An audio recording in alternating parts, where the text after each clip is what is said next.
In this video, I'm going to show how to use watermarks in the property tool.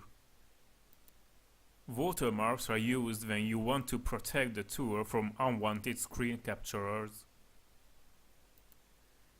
To add the watermark to your tool, sign in.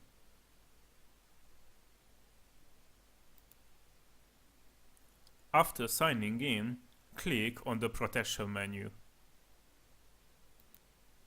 Look for the watermark option and type the text you want to place as a watermark. In this example, it will be okos eladó. Save your settings, then reload the tool.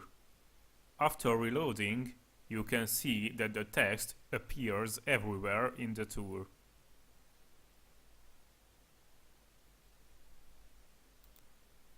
Only the owner of the tool can modify the watermarks text after signing in.